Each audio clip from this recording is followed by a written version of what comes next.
Question came through. Were you always able to hold on to mu perfectly in constant samadhi?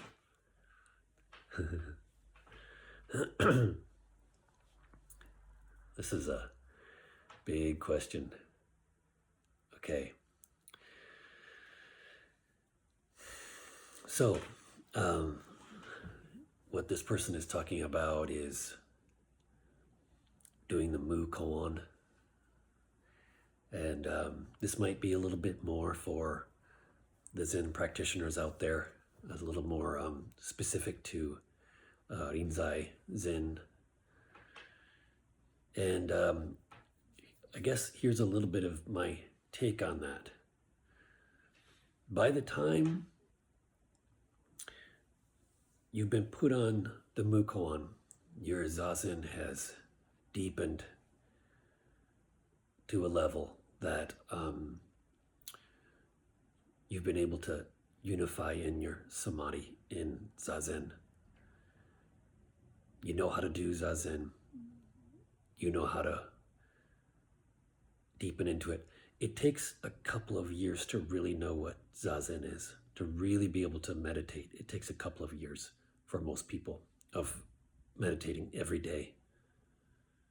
So even if you've been in the monastery for like a year, often people don't really know what zazen is yet. So one could say one doesn't really know what zazen is. Most people don't. They just don't, not yet. It takes a long time. And once you get to the point where you can sink into this in your zazen, then you've been doing the sasokan, the breathing, you've been exhaling, and through that long exhalation, your whole being has begun to unify. And then the mu is this kind of vehicle to take you further into that process, into oneness. And it's really helpful for a certain animal especially. So the mu, what's it like to do the mu? So first you get the mu and all day you're wondering how to do the mu. You're saying the mu in your head. Mu, mu. You're washing dishes. You're raking. Mu, mu. You're wondering, how do I do this? How do I do this? I don't understand. I'm just doing this all day. I'm doing this all day, this mu in my head. I'd rather be doing other things. I'd rather be living my life. Even in the monastery, you'd rather be living your life. And yet, okay, I got to return to this mu, mu, mu, mu. Okay. And then you go every day a couple times. You see the Roshi, and he's sort of drilling into you. Mu, mu. He's yelling. You're not yelling yet. Often, it hasn't ripened to a point yet where you're actually going to yell and express the mu. And you're there, and as it starts to deepen, the mu starts to come through your system. It's deeper. There's something going on. You don't quite know what's going on. Somehow you're being guided. In your meditation, you're being guided deeper. You're kind of falling into it deeper. Oh, this is something interesting is happening. And then you're living your life there. You're cooking, and then all of a sudden you start to hear the mu. The mu is there. You don't need to make the mu happen. It's just there. Or you wake up in the morning and there's the mu. The mu's there.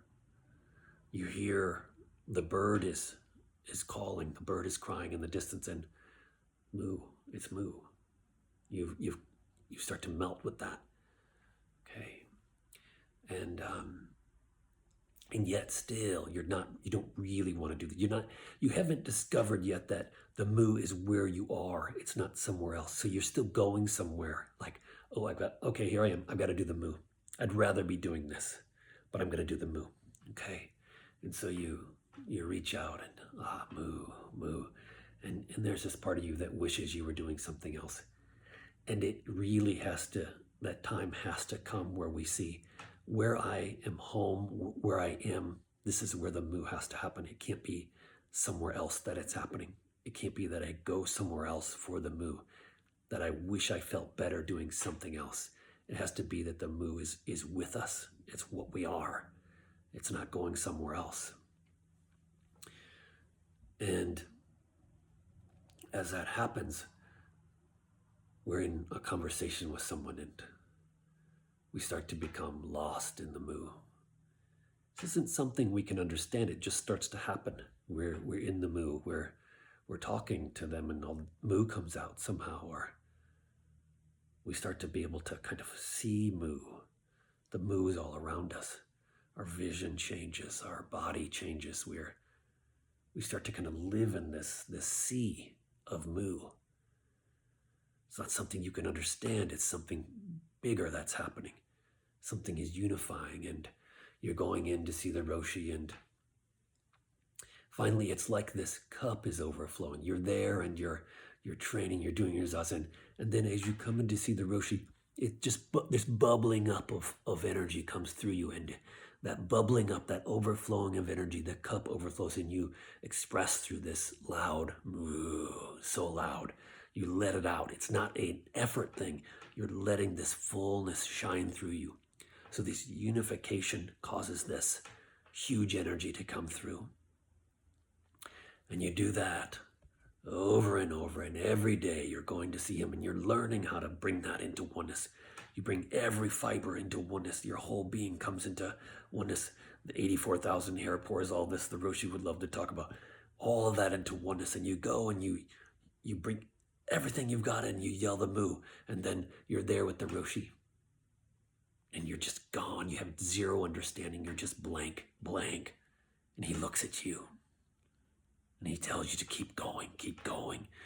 And you keep going, and you've fallen in love somehow with it. You're pummeled by this bigger process going on. You don't know what's going on. You go in to see the Roshi, and you go in and you yell the moo, and then you're very emotional somehow. You're crying, and the Roshi's crying, and you're just lost in this beautiful soup of letting go. And you have no idea what's going on, but you know something deep is happening, and you just learn to let that happen more and more.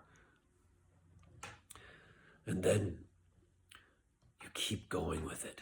You're in this process, this great process. And so the idea of holding the moo perfectly all the time, this is an idea of something I've got to do. I've got to hold the moo, and I've got to hold that all the time. This is the wrong way to look at it. What happens is the moo becomes a process of unfurling that wants to happen through your system. This unification wants to happen, and you learn how to let the moo take over. There's this bigger life shining through you, and you learn how to let that change every cell. So it becomes less about I'm doing this than this is trying to happen. This life, this true nature is calling to us to open up to it, this bigger life.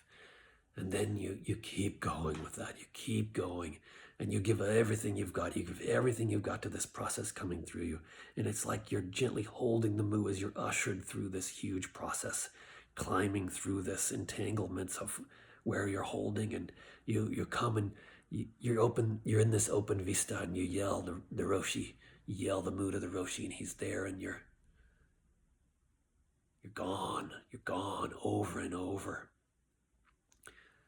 And then one day you're doing the moo. You've sharpened to this. Every fiber is just electrified. You're just like a balloon waiting to burst, and you've drilled through. It's like you've drilled this. It's like you're drilling for oil down and deeper and deeper and deeper. And then one day you miraculously you touch the core, this source, this huge great life energy, this endless energy, and you touch that, and it blast through you someday. And if you're lucky, you kind of can show you bring that into the Roshi that day, and he can see it, and he can say, you've done it, you've walked it that honestly. And then that's where the training really begins. You've touched this true place, unmistakable. You know that with all of your being, and then you learn how to function. You learn how to ripen from that place. You've turned the lead into gold, and now you learn how to be a person with that. Learn how to function and be helpful, and bring that through your everyday life, your manifestation of everyday life. And that's a long, beautiful process. But my point is, at a certain point, it's trying to happen. We let it happen. If it was about us doing it, that wouldn't really be that interesting. It's that this true nature is calling to us. It's calling. And we get on that ride and we let it guide us towards this inevitable breakthrough. Thanks so much for the question.